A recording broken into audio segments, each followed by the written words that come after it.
What's good, y'all? It's your boy C. Welcome back to the channel. Today we have a reaction video of all videos. Now, I just played through the Telltale Batman games, and I just played through Spider-Man 2018 Remastered. So I thought, in my mind, what a better way to kind of wrap things up, put a cute little bow on it, than to react to what if Spider-Man and Batman swap cities for a week. Because we all know in the one-ons, in the straight-up fade, this is much more of a fair matchup. Plus, I just seen it on the timeline. I said, why not? Let's do it. New York's worst nightmare wasn't those really big chunky rats anymore, but the terror of bats lurking around in the city. That is one trade even New Yorkers wouldn't ever wish to experience. Now imagine— Is that, I'm not, my fault, I already paused shit. Is that canonic? Like, does he just control bats? He don't control bats. Like what? I mean, I don't know. There's a bunch of stuff in the comments. Let me shut up. what it would be like if Spider-Man had to patrol Gotham, or even better, Batman having to swing through the city of New York. At first it sounds fun, like a simple switch of capes and cities, but the more you think about it, the more you realize it wouldn't be easy. Not even close. Every little detail of their lives, right from the people around them, the streets, even the air they breathe in, would all be very different. And that's before we even get to them dealing with the villains. The air they Let's breathe start with in, the boy, obvious, this is not, the cities. what is this, Denver? Gotham is dark, it's the rainy, it's cold, and it feels alive in its own twisted way. Every alley, every rooftop, every shadow could hide danger. Criminals don't just break the law here. They thrive on chaos, obsession, and fear. Batman knows this world. He knows the patterns, the neighborhoods, the families, even the names of the bugs he's put in Arkham. Gotham is more than just any city. It's a living nightmare, one that Batman can navigate because he's trained for it his whole life.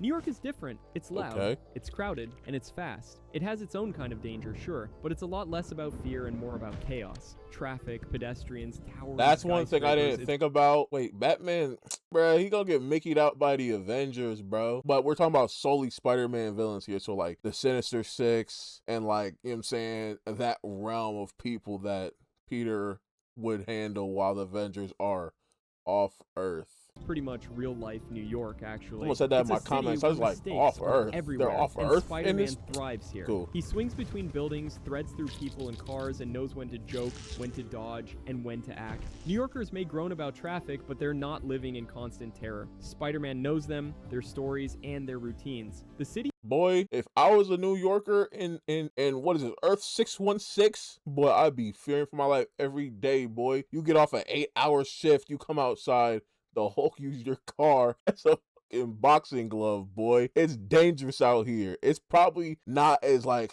I feel like obviously Gotham has more of a constant dangerous feel. Like you don't know, like you walking down the alleyway, you don't know if you're gonna get robbed. You don't know, but I don't know. I'd be scared living here too. He is his playground, but it's also a responsibility. Now imagine the swap. If Peter Parker was swinging into Gotham, the first thing he'd notice immediately is the air feeling heavier. The streets would feel a lot quieter than what he's used to, but there would be a weight in them, a sense that something bad is always about to happen. He can't just swing around cracking jokes. The citizens of Gotham are wary, sometimes even hostile. So his usual style, which is being playful, reactive, improvisational, would feel almost naive here. He's used to a city where criminals plan for years, not minutes. So every encounter could escalate quickly. Even helping someone across the street carries risk because Gotham doesn't reward small kindnesses. Meanwhile, Batman in New York is a fish out of water in another way. Gotham is predictable in its unpredictability. Batman knows the rules of the game. New York, though, it's messy. Criminals here are not obsessed with fear and terror. They're rather unpredictable in a whole different way. There's a mix of street-level crime, organized crime, and superpowered threats. And here's the kicker. The villains are hold on. Fast, I love the smart, scene. And used to facing someone with powers. So Batman was beating the hell out of Peter right there. That's what I'm saying. Like the super-powered individuals, right? Batman's biggest threats, them boys don't even be having superpowers. What are you talking about? The Joker? No powers. The Penguin? No powers. Like, that's what I'm saying. What you doing when Sandman floods you? You gonna grapple away? We got enough sand for that, buddy. That's what I'm thinking in my head. Like, what are you really gonna do? He gonna pull out something on his belt that he ain't have until this situation happened. He gonna randomly conjure up, oh wow, I just happen to have this sand deflector in my back belt loop. Throw that whole now Sandman evaporated. Like, bro. Reliance on stealth, fear, and reputation doesn't work as well when he's unknown and constantly outmaneuvered. Even the little things matter. Peter's life in New York That stealth shit is not working broad day in New York, little gang. I'm sorry to tell you.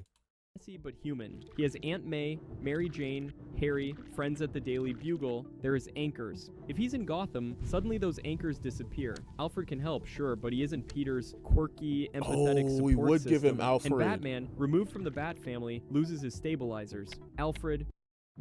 What? I have a question. You can ask me anything. You're not paying for my YouTube Premium. Shut up. Robin, Red Hood, Nightwing, they're what keep him grounded. Without them, even a small mistake could escalate into a disaster. If you give Peter the Bat family, it's up. What the It's up. It's over when you give Peter the Bat family. Hell, boy, we're talking about Batman with Alfred only. And then we're talking about Peter, no Miles Morales, none of that. Peter, he got Aunt May. And then there's the villains. If Peter had the Spider-Man Bat in family, Gotham it'd be faces over the with. likes of the Penguin, Riddler, Sweet, Two-Face, sweet, and yes, the Joker. Sweet.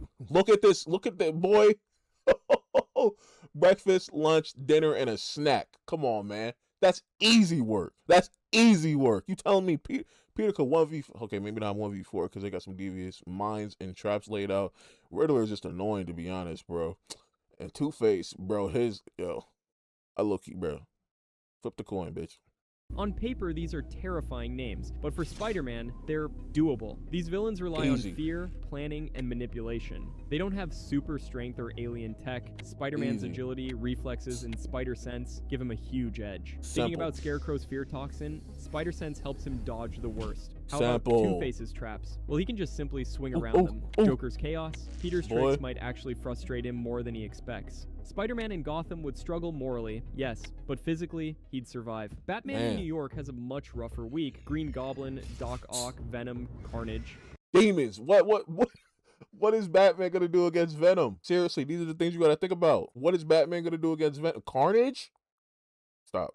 These guys are on an entirely another level. They have super strength, alien-like resilience, and intelligence that rivals Bruce's own. Preparation helps, sure, but not the way it does in Gotham. Batman can't rely on fear and shadows when facing someone who's stronger. I wish he would do this to one. Batman can't rely on fear and shadows. But he look goofy right here. You think Doc Ock is pressed by this? Fuck no. Fuck no. You think Shocker is pressed by this? Electro is pressed by this? No. You're getting zapped, buddy. When facing someone who's stronger, faster, and more willing to break him physically. Don't even get started on the Green Goblin. He's crazy as a... are terrifying. They can just shrug off his sonic attacks, flames, and conventional weapons. Batman might outthink them temporarily, but one slip, one miscalculation, and it's over. Even Green Goblin's insane intellect and gadgets would make Batman's prep-intensive style seem slow. The psychological contrast is fascinating. Spider-Man thrives under pressure. He's used to losing, to making mistakes and facing consequences, but Gotham's moral grayness tests him in ways New York never could. Every decision has a ripple effect. Saving one person might doom another. He's constantly weighing ethics against practicality, and sometimes no choice feels right. For someone used to helping, being limited by circumstances would be very frustrating.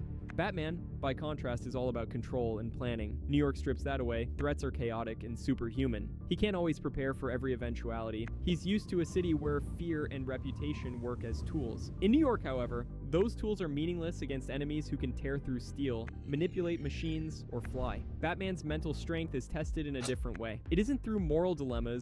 He might get faded up by the vulture, and he's trash. But through sheer unpredictability and physical danger. Even lifestyle adjustments become nightmarish. Peter would need to navigate Gotham's bureaucracy, its corrupt cops, and its oppressive social structure. Every rooftop patrol would become a calculated risk. Every encounter did be potentially life-threatening. Meanwhile, Batman would have to dodge... I'm gonna be honest right here. Bane, that's a light lunch. Bro, every time Peter goes up against a bigger, like, swole, strong, type dude, he's always he's got way too much finesse, agility, and swag for him. It's facts every time. Cars, avoid panic crowds, and keep his presence a secret in a city where everyone is watching. Gotham teaches patience, New York demands improvisation. Spider-Man would feel constrained, Batman would feel overstretched, and the human side of it, Peter's humor, empathy, and kindness clash with Gotham's grim outlook. Even helping someone is emotionally taxing because gratitude is rare and the danger is constant. Batman's stoicism, on the other hand, could seem overbearing for the citizens of New York. Civilians might not understand his methods. Mistakes that are minor in the city of Gotham, or a failed intimidation, or misread. This is my thing though. Like, Gotham is just easier. You see what I'm saying? Like, there might be more low-level crime, but we see how Peter handles low-level crime. He handles it like a warm-up, like I'm saying, a morning stretch. You know what I'm saying? Literally, you talking about he won't be able to joke, bro. He's gonna be able to joke with these Gotham hoodlums the same way he does when there's a bank robbery on 35th Street. That's what I'm saying. Like, he'll be able to clean that up easily. Criminal could be catastrophic Am I in New glazing? York. Now Yep. let's imagine a week of encounters. Peter chases the Penguin It's through true, the though. sewers, swinging between pipes slick with rain. He also hears the Riddler's riddles echoing down the tunnels. Traps are rigged everywhere. For Spider-Man, every web shot, every landing has to be perfect. One misstep could snap a web line or send him down into the pits. In the end, his reflexes would save him, but he did be left exhausted, wet, and cold. It did be emotional exhaustion that would creep in slowly onto him, as he realizes that no amount of humor or goodwill will make Gotham appreciate him. For Batman, though, it would be That very is true. different. Unlike Spider-Man in New York, if Batman was facing Doc Ock's tentacles that were smashing through Midtown, he would have to deal with cars flipping, civilians screaming, while also having to calculate multiple threats simultaneously: the tentacles, Ock himself, and also the collateral damage. That's He a can great plan, but he cannot intimidate. If he was facing Venom then, he might just shrug off his best gadgets. Carnage might break through every trap he sets. Every fight for him would be a test of improvisation, stamina, and facing intellects under pressure.